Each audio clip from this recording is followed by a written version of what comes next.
Hello সবাইকে, good morning. আবারও একটা নতুন ব্লগ নিয়ে কিন্তু চলে এসেছি। দেখো মিঠি এখানে ঘুম থেকে উঠে পড়েছে। তো আমার বিছানা কিছু এখনও গোছানো হয়নি, ওকে এখন আমি ক্লিন করব, দেন ওকে সকালে ব্রেকফাস্টটা করিয়ে দেবো। আর হ্যাঁ, আজকে কিন্তু একটা স্পেশাল ডে। তো স্পেশাল বললাম এই কারণেই, আজ হচ্ছে জামাই ষষ্ঠী। আর আমাদের সাথে কিন্তু মিঠি এই প্রথম জামাই ষষ্ঠী খেতে যাবে। তো এই কারণেই আমি বললাম যে আজকের দিনটা কিন্তু ভীষণ স্পেশাল আমাদের কাছে। তো মিঠিকে ক্লিন করে নিয়ে চলে এসেছি, ওর ব্রেকফাস্টও হয়ে গেছে। এবার আমি নিয়ে যাব নিচে গিয়ে দেখব সবাই কি করছে, কারণ আমার ননদও কিন্তু এসছে জামাই ষষ্ঠীতে। তো আমি ওর ঠাম্মার কাছে ওকে রেখে আমিও কিন্তু হালকা কিছু ব্রেকফাস্ট করে নেব।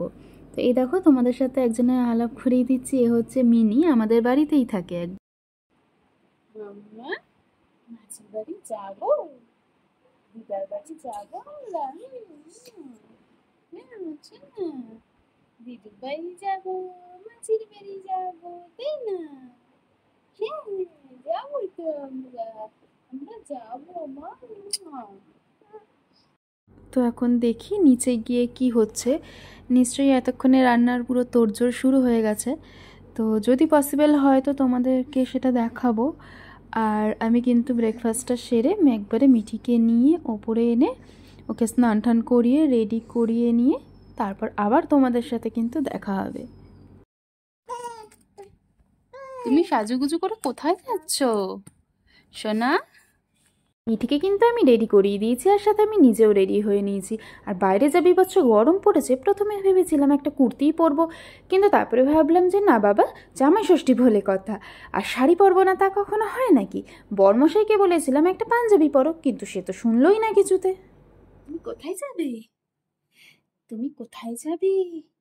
মাসিমণির বাড়ি, মানির বাড়ি যাবে? হ্যাঁ, ওখানে কে কে আসবে? দাদু আসবে, দিদা আসবে। তুমি জামাই ষষ্ঠী খেতে যাচ্ছ? মা পাপার সাথে জামাই ষষ্ঠী খেতে যাচ্ছ? হ্যাঁ।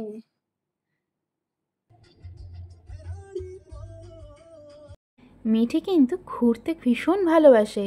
দেখো, ও গাড়িতে উঠে খালি এদিক আর ওদিক দেখেই যাচ্ছে, লোকজন, রাস্তাঘাট সব।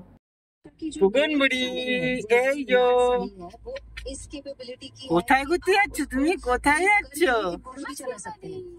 কোথায় বেড়াতে যাচ্ছ?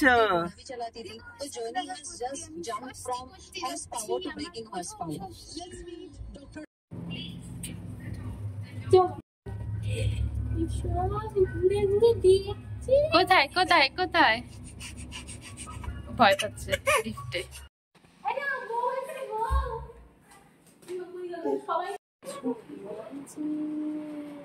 বলে কি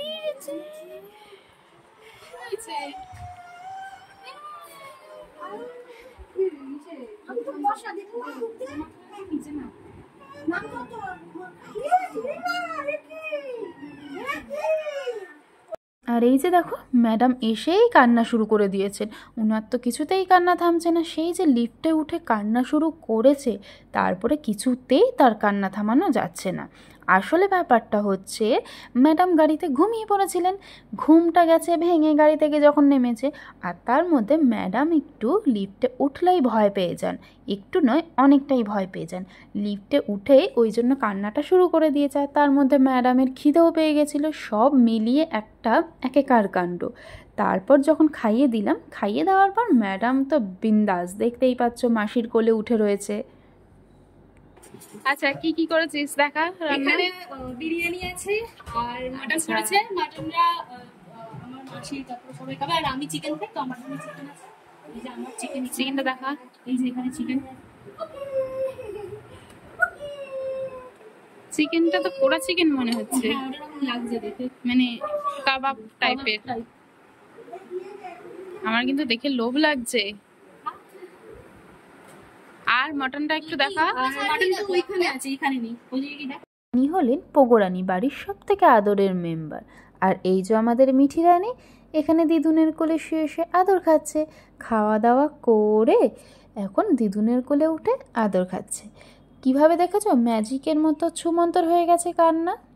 না কাঁদবে না, তুমি কার কোলে গেছো? কার কোলে? কার কোলে? দাদার কোলে? হ্যাঁ, দাদার কোলে। বাবা কি হাসি!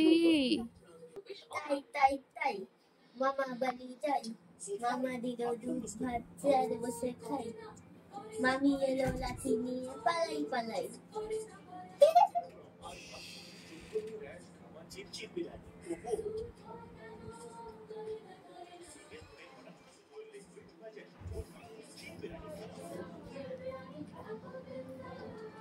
হাই ফাই করে দে তো একটু। High five high five high five okay দেখিয়ে দে। হাই ফাই এরকম ওর হাতে হ্যাঁ হ্যাঁ high five high five. High five তুই হাতে দিয়ে দে হ্যাঁ হাই ফাই। আর এখানে দেখো দুই জামাই কিন্তু পাশাপাশি বসে পড়েছে পেট পুজো করতে।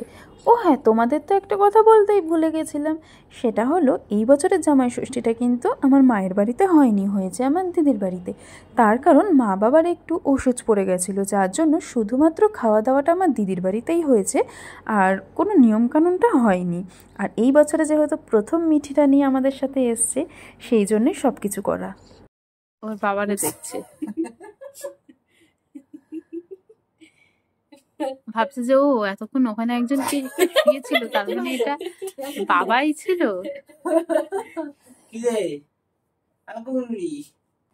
এই যে এতক্ষণ পর ম্যাডামের কিন্তু ঘুম ভাঙলো, মানে সেই যে গাড়িতে ম্যাডামের ঘুমটা ভেঙে গেছিল, তারপর এসে খাওয়া দাওয়া করে সেই যে ঘুম দিয়েছে ম্যাডাম, সন্ধে 5:30টায় উঠেছেন। উঠে এখন দাদুর কোলে বসে দাদুর আদর খাচ্ছে। এই যে বরমশাই কিন্তু এতক্ষণ পর ঘুম থেকে উঠলেন, আর বরমশাই কিন্তু একদম ক্যামেরার সামনে আসতে চান না, কোনো এক প্রকারে জোর করে সেই গাড়ির মধ্যে ভিডিওটা করিয়েছি।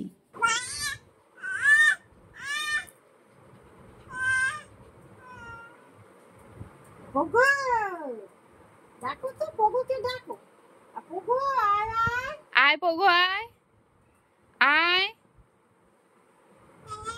এই যে এই যে এই যে পগু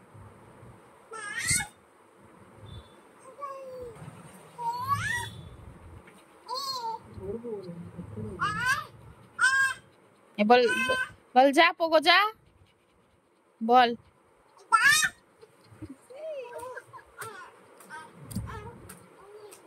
বল যা ওই ঘরে যা। এখন কিন্তু মিঠির বাবা বাড়ি চলে যাবে, আর আমরা কিন্তু দিদির বাড়িতে 2 দিন থেকে যাব। তাই জন্য দেখো বাবা কিন্তু তার মেয়েকে যাওয়ার আগে একটুখানি আদর করে যাচ্ছে। ও বাবা, এখানে তো আবার রিলস চলছে দেখি। আমি কিন্তু এই ভিডিওটা লুকিয়ে লুকিয়ে করে নিয়েছি, এটা কিন্তু আমার দিদি জানেও না। আর এখানে আমাকে পুচু, মানে আমার দিদির মেয়ে, একটু হেড ম্যাসাজ করে দিচ্ছে, কী যে ভালো লাগছিল কি আর বলবো।